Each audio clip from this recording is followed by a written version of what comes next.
Well, what is up, YouTube? Welcome to the Jameson Brandon channel, where we talk about all things money. Today, we are going to talk about a little known resource that I actually don't think I ever shared this with you guys.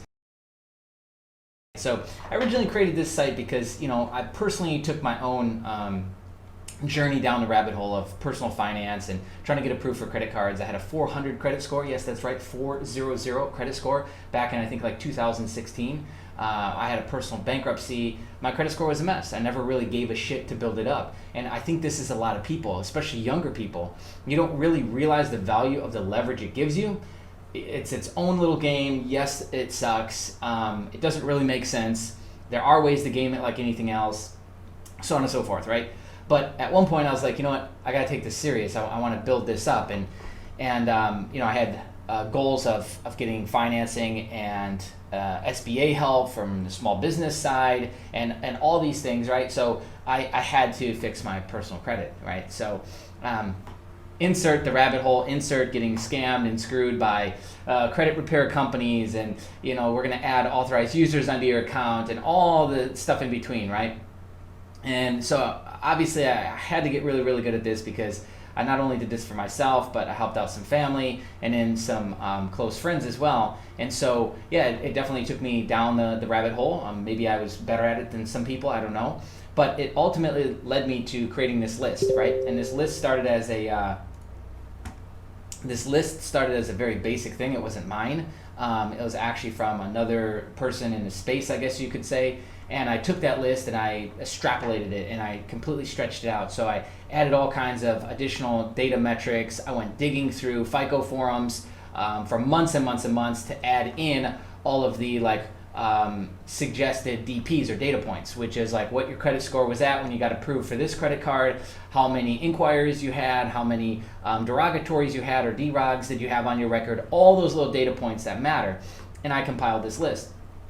And I shared it with one person. I'm not going to get into this big drama thing. And that person, they also run a YouTube channel that talks about personal finance. I shared it with one person on their team, and the next thing I know, it's word for word gotten out to somebody else, who then put it into their own guide and released it for free, and I lost it.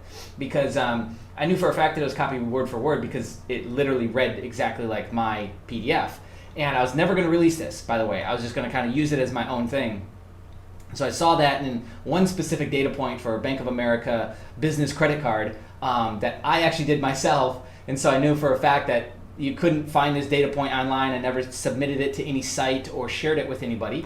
But that specific data point was on this list, as well as literally a lot of other stuff, word for word copied.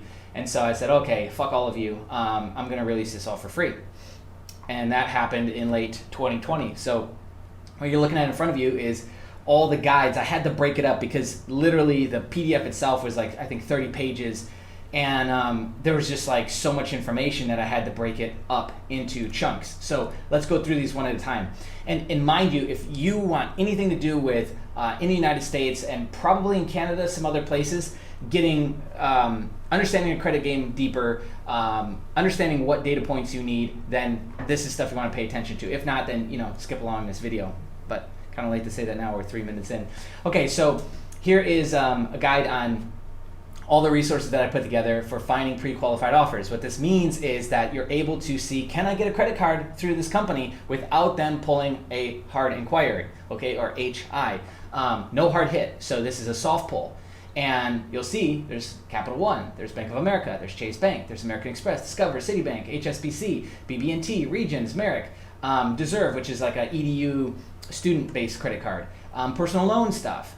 And so here we go, we're starting at the top. I don't know why this isn't loading. My internet connection is a tad bit slow. So here's this, I'll link this below. But I'll link to this primary page too. It gets better. So there's pre-qualified offers, definitive guide to American Express. Let's open up that one.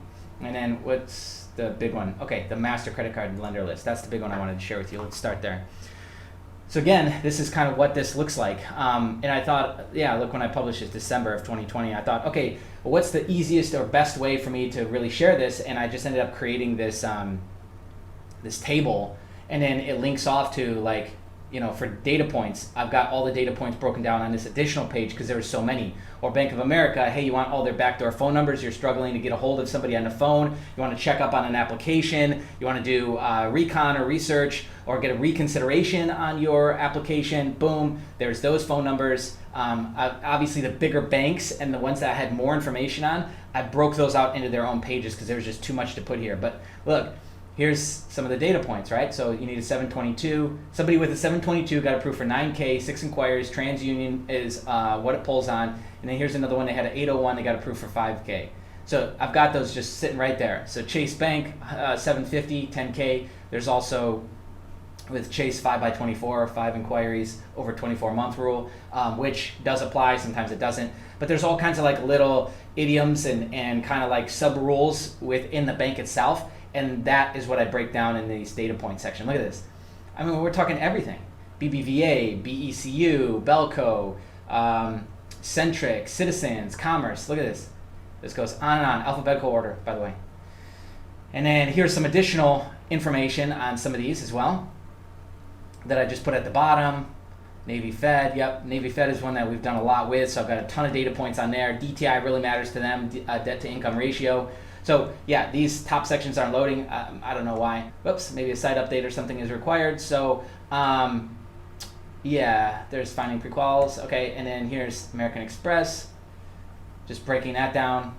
Oh yeah, how to find, getting additional cards and what that means. Like, so much of this people don't know, and I know that for a fact because there's literally thousands of threads in the FICO forums and similar forums where people are asking the same shit all the time. Well, here it is.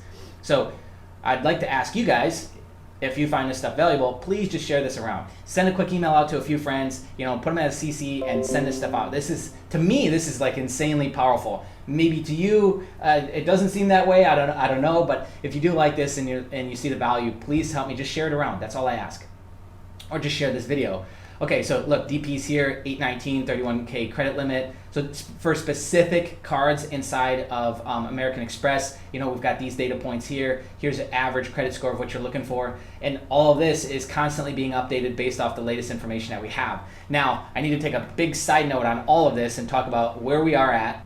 You gotta understand, I'm shooting this video 2021, post-corona, economic conditions are looking better, unemployment numbers are looking better, but banks are still tightening up. Let me show you a couple of data points here really fast.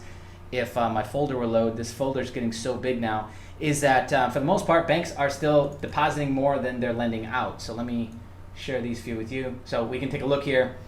Chase, JP Morgan, I believe that's Wells Fargo, BOA, BAC, I'm not sure. Bank of America is usually BOC. BOA rather. So yeah, we see the history since 2001 of what's going on, and the color is based on which bank. And so you see, like, this is just total bank deposits. So we just got time on one axis, total bank deposits on the other. We see that they're mostly just increasing the amount of bank deposits. And let's look at this one now. So this is the big four here, and we look at deposits versus loans. So aggregate loan is still down, and we're still trending down. So what that means is that means banks are going to be tighter to actually open up new credit cards, to increase credit limits, to add on authorized users is still going to be the same, but for the most part, they're going to tighten up. And so what's going to matter the most is a high credit score, low utilization, or debt to income ratio. Debt to income ratio matters an insane amount for Navy Fed and some smaller credit union or Army military-based credit unions like that. DTI is what they look at. So all of those specific data points, exactly what you need to know, is broken down through all of these guides. It took me a ton of time to write these. And again, I just decided, fuck it, let's publish them for free. And so I hope you guys find a ton of value out of this. And that gives you, a leg up on what you've got planned for the rest of this year. And with your own personal credit, like I said, all I ask is if you like this and you find this valuable, just share it. Share this video or share the links that I've got underneath the video. Send out a quick email to a friend. If you've got comments or something to say, go ahead and comment below. Hit the thumbs up or thumbs down, and we'll see you again real soon in another video. Bye.